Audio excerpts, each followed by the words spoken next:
The wreckage of Air India Flight 171 lay wrapped in questions, soaked in grief, and shielded by silence. It wasn't just a crash, it was a technological riddle that refused to give answers.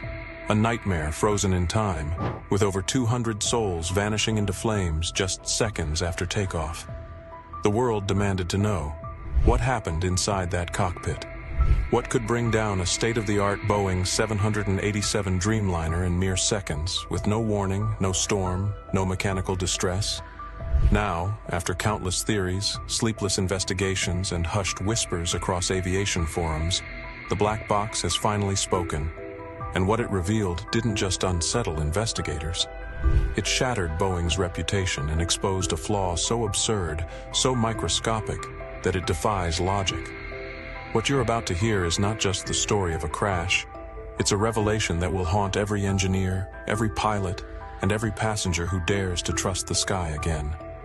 Because when the truth surfaced, it didn't point to sabotage or terrorism.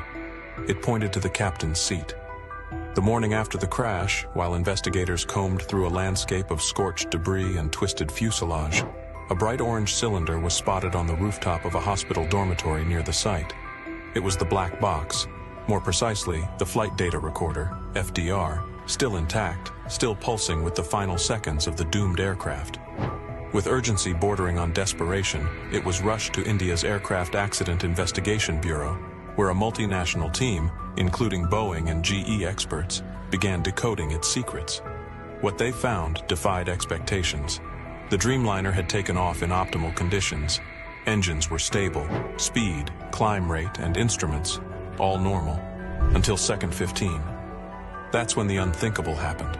The captain's seat slid backward, not slowly, not gently, but violently, by nearly 30 centimeters in less than a second. A movement so sudden it caused the pilot, by pure reflex, to grab onto the thrust levers. But those levers were already at full power, and his involuntary grip yanked them straight to idle. Both engines shut down, and just like that, the aircraft became a flying coffin, 65 meters above the ground. At first, the investigators could hardly believe it. A seat? A sliding seat could cause a high-tech aircraft to nosedive into the earth? They examined the debris. The seat's locking pin, a component worth barely $20, had broken. What made this revelation even more chilling was the fact that the same pin had been repaired just 11 days earlier. Yet, no post-repair testing had been done. No stress tests, no safety verification, nothing. The entire safety of the cockpit relied on trust in a pin. In aviation, that's unheard of. And yet, here it was, the trigger that turned precision engineering into carnage. The captain's reflex to stabilize himself sealed the fate of 200 lives in under half a second. The Boeing 787's supposed backup systems? They never activated. The Dreamliner, built to fly on one engine, couldn't even stay airborne on two when those engines were silenced by human reflex and faulty hardware. And that's when the world realized this wasn't a tragic coincidence, it was a design flaw. But the mystery deepened. Was this just a one-in-a-million fluke? Or had Boeing been warned? Internal documents began to surface, reports from engineers inside Boeing's Cockpit Design Division, expressing concern about the very locking system used in the pilot seats. Vibrational tests had shown slippage. Senior staff had signed off on warnings that were never escalated. In fact, a critical report highlighted the exact scenario: a worn locking pin, a sudden backward slide, and a captain reacting instinctively. But Boeing's upper management never saw it, or worse, ignored it. The Dreamliner had no mechanical lock to prevent both engines from being reduced simultaneously by human reflex, and that meant the system allowed a fatal input, not because it failed, but because it obeyed. The plane did exactly what the human told it to do, and that's exactly why it crashed. This wasn't just an engineering oversight. It was a systemic failure, one that placed cost-cutting, production speed, and bureaucracy over human life. The crash of AI-171 wasn't an isolated incident. Investigators began drawing connections with other tragedies: Lion Air Flight 610, Ethiopian Airlines 302, Air France 447, all disasters triggered by seemingly minor technical quirks, overlooked fail-safes, or poor system design. In each case, Boeing or Airbus took months, sometimes years, to admit fault. And just like with the 737 MAX, Boeing's response to the AI-171 crash was silence.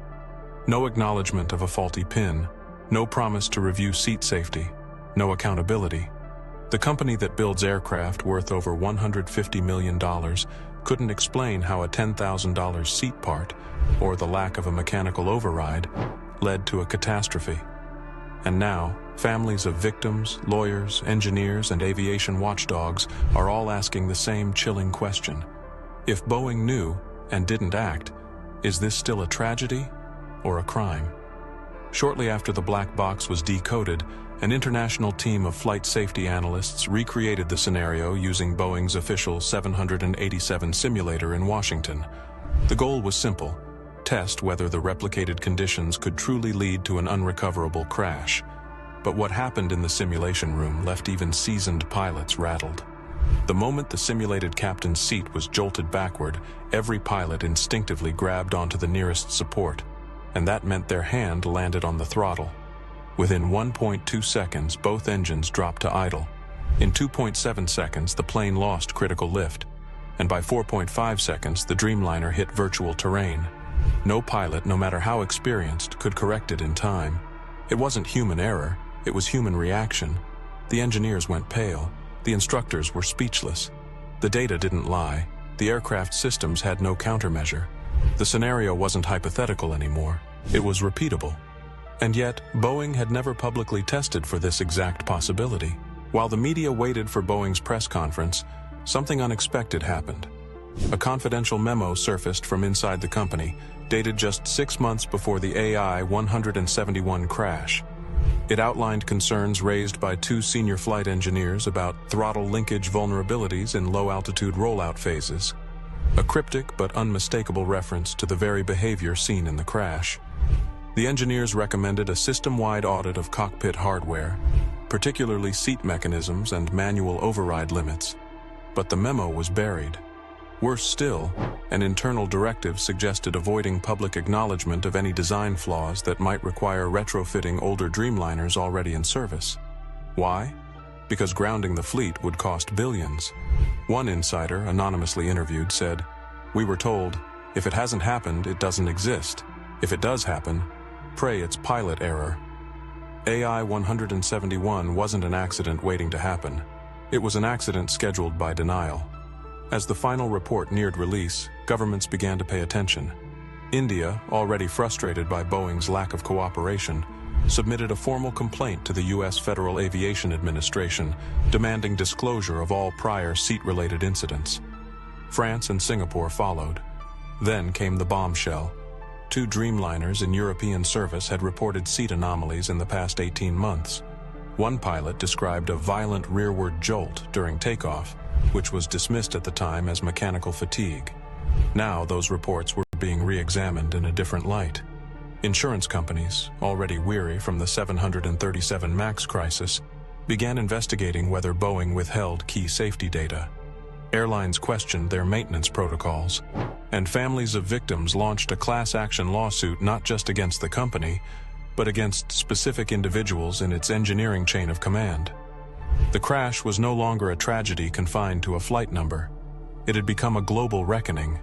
For the families of those aboard Air India 171, the discovery of what really happened wasn't closure, it was salt in the wound. Because the lives they lost, doctors, students, artists, mothers, children, weren't taken by war, terrorism, or weather. They were erased by a system that allowed human reflex to collide with engineering blindness. One mother, holding a photo of her son who died in seat 27A, said, "He trusted the machine. We all did." At a memorial near the airport, a new plaque has been installed. It doesn't mention the pilot. It doesn't mention the weather. It says, "In memory of those lost to silence and to the flaw that was warned, but never heard." And that's the real tragedy. Because this wasn't just a malfunction of metal. It was a malfunction of trust. In the end, what brought down Air India 171 wasn't a thunderstorm, a terrorist act, or a failing engine. It was something far more insidious. A quiet flaw that everyone saw but no one acted upon. A broken pin, a missed test, a warning lost in a folder, and a system designed to listen only when it's too late. The black box didn't just reveal data, it told a human story, one of reflex, of instinct, of engineers shouting into the void of bureaucracy. And now, that silence has a voice. The question is, will we listen this time? Because this wasn't the first time a plane went down due to a flaw hidden in plain sight.